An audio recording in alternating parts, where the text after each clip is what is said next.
Eu volto a repetir, tem algo muito estranho acontecendo. Folha e Estadão, dois jornais, dois veículos da imprensa que sempre são tradicionalmente de esquerda e defenderam tudo que aconteceu contra a direita no Brasil, apoiaram o STF em todos os momentos e agora aparentemente estão pulando fora do barco. Ontem nós tivemos um editorial da Folha de São Paulo descendo o sarrafo no STF por conta da repressão, da liberdade de expressão e da censura que eles querem implementar no Brasil.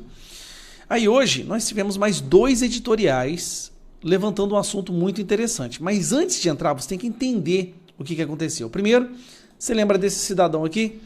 Palocci.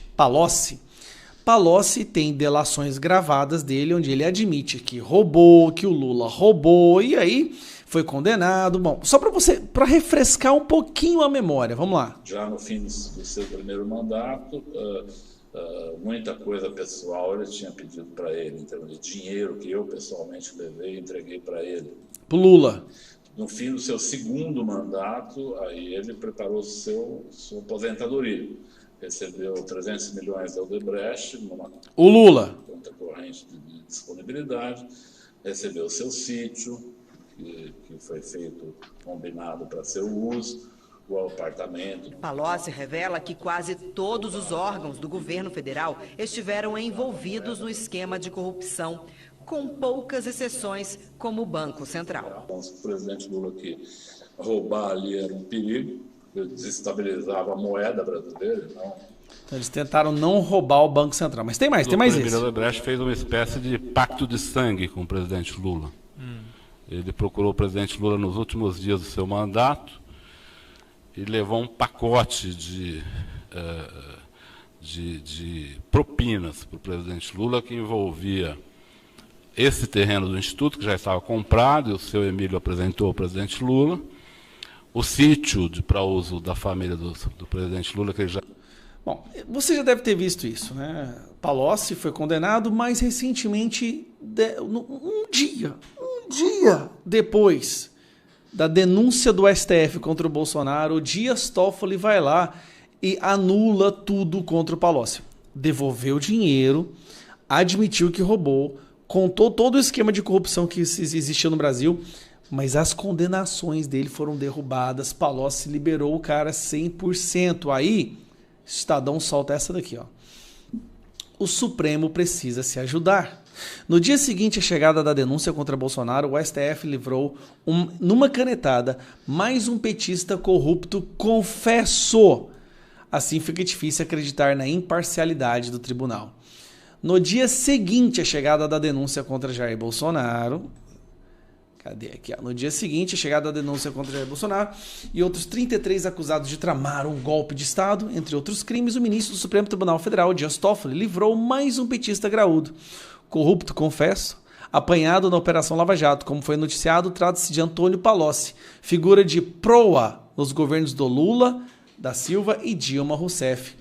Pode ter sido uma infeliz coincidência, claro, mas pouco importa. Fato é que a decisão monocrática de Dias Toffoli, o ministro que dá mostras de estar cada vez mais determinado a arruinar o que ainda resta de reputação institucional ao Supremo, em nada contribui, muito ao contrário, para o resgate da aura de imparcialidade que há de orientar a corte. Então, aí vem Folha de São Paulo.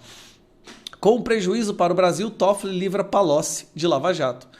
Decisão monocrática anula atos da operação contra ex-ministros de Lula e Dilma, o que não apaga graves crimes apurados. Então, o Dias Toffoli é aquele que iniciou toda... Inclusive, o Dias Toffoli hoje também está tão famoso contra o Alexandre de Moraes, depois da visita da Comissão Interamericana dos Direitos Humanos.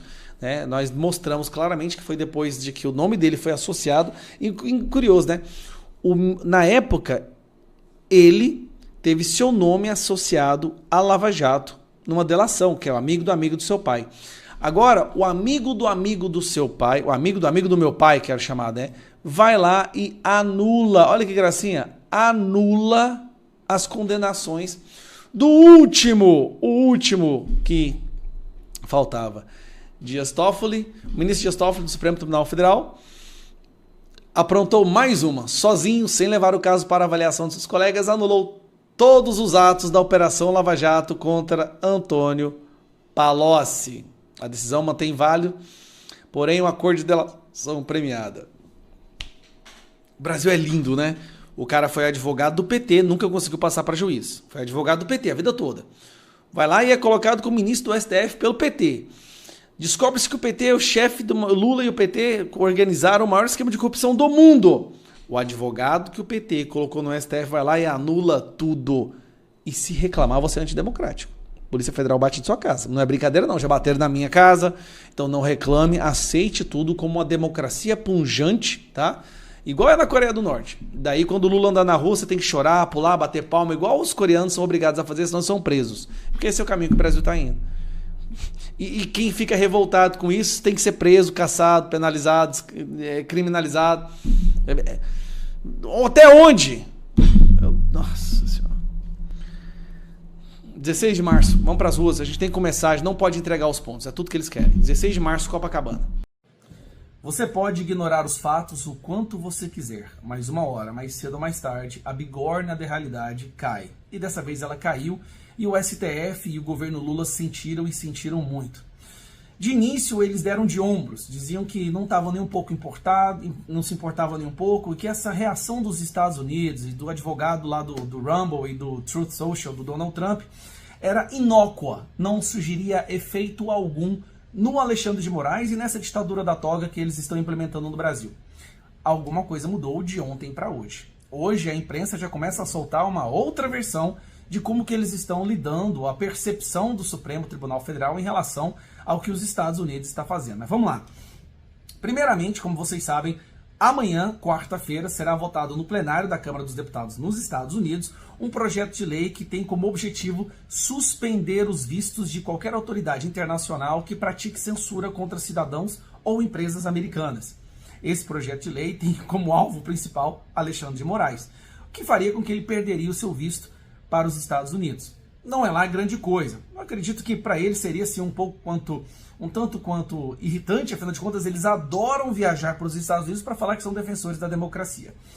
Mas aconteceu algo mais curioso ainda. Nós tivemos um deputado dos Estados Unidos pedindo para que Donald Trump fizesse uma espécie de bloqueio financeiro do Alexandre de Moraes. Esse bloqueio financeiro é um bloqueio que acontece no sistema bancário, que tem uma repercussão, uma reação em cadeia, fazendo com que o Alexandre de Moraes ficasse impossibilitado de ter contas bancárias em qualquer banco do mundo. Isso é uma prerrogativa que o Donald Trump tem. E durante a conversa no X, aconteceu do Elon Musk também ficar um tanto quanto curioso sobre esse determinado fato. Né? O Elon Musk até publicou perguntando se o Alexandre de Moraes tem bens nos Estados Unidos, demonstrando ali uma intenção de apreender ou confiscar os bens do Alexandre de Moraes e talvez de outras autoridades aqui no Brasil, ministros, delegados da Polícia Federal, membros do governo, que estejam praticando censura e perseguição aqui no Brasil.